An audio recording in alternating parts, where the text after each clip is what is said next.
There are not a lot of videos on YouTube where people sits down and talks about why they don't want kids together. India में काफी सारे couples एक child free marriage के trend को adopt कर रहे हैं। Friends started having kids. They completely changed. From extremely interesting people, they became extremely boring people that I started avoiding. The odds are stacked against kids in today's time. पहले प्यार, उसके बाद इश्क और उसके बाद मोहब्बत और उसके बाद शादी और शादी के बाद बच्चा। यही कॉमन प्रोसेस है ना लव मैरिज का। मगर अभी शायद ये प्रोसेस थोड़ा सा चेंज हो जा रहा है, क्योंकि हर कोई इंडियन कपल इंटरेस्टेड नहीं है कि आगे जाके बच्चा लेने का या फिर आगे जाके बच्चे के साथ अपना लाइफ स्पेंड करने का। आज के दिन में बहुत सारा कपल है जो चाइल्ड फ्री मैरिज प्रेफर करते हैं और वुमेन ये बात पब्लिकली मानते भी है। एक सर्वे के अनुसार 54% इंडियन कपल जो है वो लोग चाइल्डलेस मैरिज प्रेफर करते हैं और अकॉर्डिंग टू देम आगे जाके उन लोगों को बच्चे का जरूरत नहीं है अपने लाइफ। NHFS मतलब national family health survey Indian का TFR को लेकर रिसर्च किया है। TFR मतलब टोटल फर्टिलिटी रेट, और इस रिसर्च से पता चलता है कि 2016 में इंडियन लोगों का TFR था 2.2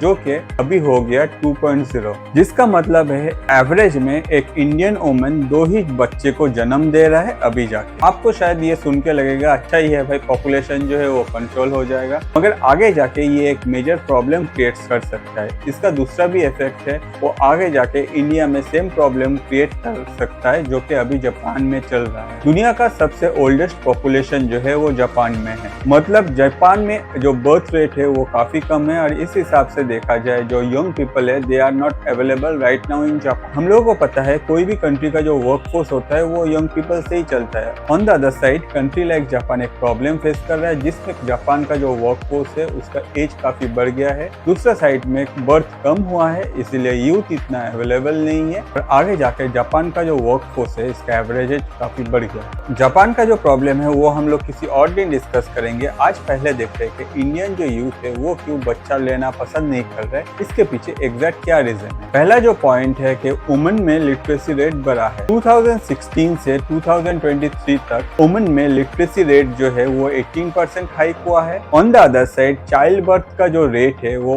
1.4% डिक्रीज हुआ है। इससे हम लोग कह सकते हैं कि एजुकेशन जो है वो इंसान को फाइनेंशियली इंडिपेंडेंट होना सिखाता है और यही independent women late marriage prefer करते हैं। लेकिन एक सर्टेन एज के बाद वुमेन का जो बॉडी है वो बायोलॉजिकली एक बच्चे को बर्थ देने के जगह में फिट नहीं रहता। आज के डेट में 139 million Indian women are using contraceptive. Next जो पॉइंट है कि एजुकेटेड इंडियन हमेशा प्रेफर करते हैं कैरियर ग्रोथ। अगर हस्बैंड और वाइफ दोनों ही काम करते हैं at that point of time everyone is focused in their career. सबका अपना अपना टारगेट और गोल रहता है और हर कोई अपना जो टारगेट है उसको अचीव करने में बिजी है। इस बीच में अगर बच्चे आ जाए तो हस्बैंड या वाइफ दोनों में से किसी एक का जो कैरियर है वो पॉज हो जाता है। On the other hand they have to give time to take care of the child. Usually देखा जाता है कि जब तक बच्चा बड़ा नहीं हो जाता है वुमेन जो है वो अपना कैरियर रिजॉइन नहीं कर सकता है। जब भी कोई बच्चा आता है उसका बहुत सारा रिस्पॉन्सिबिलिटी होता है जो दोनों को मिलकर फुलफिल करना होता है। आगे जाके नॉट ओनली इसमें टाइम देना पड़ता है, ये एक मनी स्पेंडिंग मैटर भी है जिसमें आपका बच्चे का हर टाइम का एक खर्चा आता है। बहुत सारा ऐसे कपल्स है जिन लोगों के पास पैसा है मगर ये जो टाइम और ये जो एफर्ट देना है ये नहीं है, क्योंकि सबको अपना कैरियर ग्रोथ करना है और उन लोगों का प्रेफरेंस में कैरियर आगे है अपना बच्चा। तो जैसे मैंने आपको बोला कि अगर इसी तरह चलता रहा तो आगे जाके इंडिया शायद जापान में कन्वर्ट हो सकता है कुछ साल के बाद। जापान का अभी TFR जो है वो है 1.36, इंडिया का जो है वो है 2,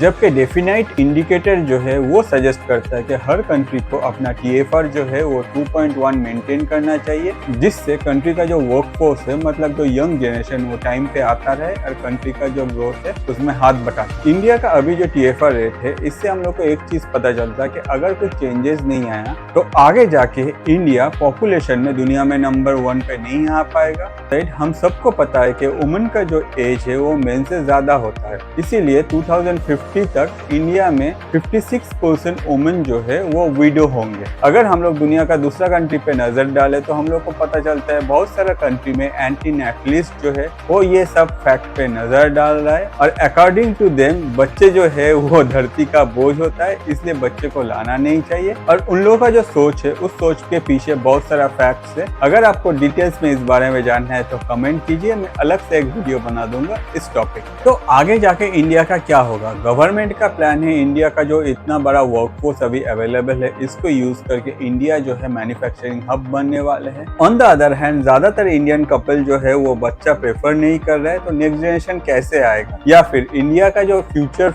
वर्कफोर्स है क्या ये घट जाएगा? अगर कोई कंट्री का वर्कफोर्स घट जाता है तो उसका जो असर है वो डायरेक्ट जीडीपी पे आता है और यही जीडीपी कंट्री का ग्रोथ का one of the major important part है। तो आपको बिना कंफ्यूज किए हुए मैं एक आपको सिंपल फॉर्मूला बताता हूँ। इस फॉर्मूला में अगर आपका कंट्री में ज्यादा वर्कफोर्स है तब जाके आपका प्रॉब्लम है, क्योंकि वर्कफोर्स ज्यादा है मगर वर्कफोर्स के पास अगर काम नहीं रहेगा एट दैट पॉइंट इन्फ्लेशन जो है वो बढ़ जाएगा। अगर आपका कंट्री में वर्कफोर्स कम है तब जाके भी प्रॉब्लम है, क्योंकि वर्कफोर्स अगर कम रहेगा तो आप अपना जो कंट्री है उसका ग्रोथ नहीं कर पाओगे। एंड अगर आपके पास परफेक्ट वर्कफोर्स है तब भी आपको प्रॉब्लम है।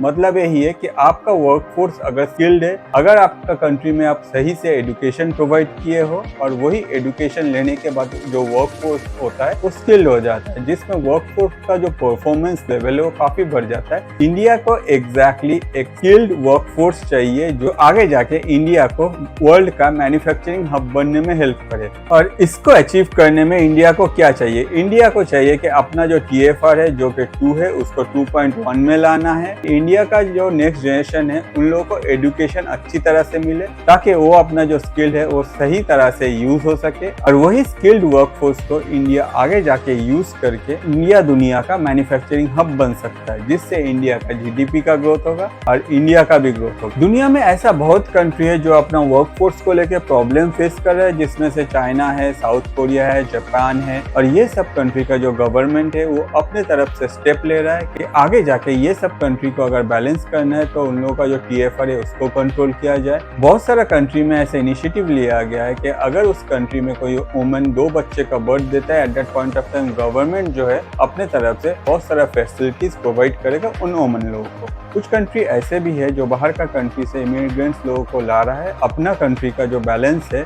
उसको मेंटेन कर रहा है। साउथ कोरिया हर साल 1.5 lakh worker south east Asia से ले जाते हैं अपने कंट्री में, क्योंकि उन लोगों का जो वर्कफोर्स है इसका जो बैलेंस है उसको मेंटेन करने के लिए। ऑन द अदर साइड यही सब कंट्री का गवर्नमेंट जो है अपने तरफ से बहुत सारा स्टेप ले रहा है कि आगे जाकर ये सब कंट्री का जो TFR है उसमें कुछ बैलेंस आए और वर्कफोर्स जो है वो हमेशा इस कंट्री में अवेलेबल रहे, क्योंकि कंट्री का ग्रोथ वर्कफोर्स के ऊपर डिपेंडेंट है। आगे जाके अगर इंडिया में देखा जाए तो शायद TFR जो है ये चेंज हो सकता है। किसी का कहना है इसका जो इफेक्ट है ये मेनली वेस्टर्न कल्चर का इफेक्ट इंडियन कल्चर में पड़ा है और इसी के वजह से couples are denying to give a birth to the babies. मगर दूसरे के लाइफ में टिप्पणी करने से पहले हम लोग को एक बार सोच लेना चाहिए कि वो उसका पर्सनल लाइफ है और हर किसी का पर्सनल लाइफ अलग होता है। According to the options, according to the choice, according to their knowledge they are doing the best. और इस हिसाब से अगर देखा जाए हम लोगों के पास कोई ऑथोरिटी नहीं है कि हम लोग किसी के भी पर्सनल लाइफ में बैठ के टिप्पणी करें। इसीलिए अगर कोई कपल बच्चा लेता है या फिर नहीं लेता है ये कम्प्लीटली उन लोगों का चॉइस है, मगर इसका जो साइड इफेक्ट है वो आज इस वीडियो से हम लोग को पता चल गया। और अगर आपको लगता है कि आपका भी कोई दोस्त है जो ऐसा कपल है जिसको ये वीडियो देखना चाहिए तो प्लीज उन लोगों के साथ ये वीडियो शेयर कीजिए। इस बारे में अगर आपका कोई दूसरा व्यू है तो प्लीज कमेंट कीजिए ताकि मुझे भी पता चले कि आप क्या सोचते हैं। और अगर आप चाहते हैं कि ऐसे ही इंटरेस्टिंग फैक्ट्स में आप लोगों के लिए लाता रहूं तो प्लीज चैनल को सब्सक्राइब करके मुझे सपोर्ट कीजिए। आज के लिए इतना ही। मैं अतनु, थैंक यू।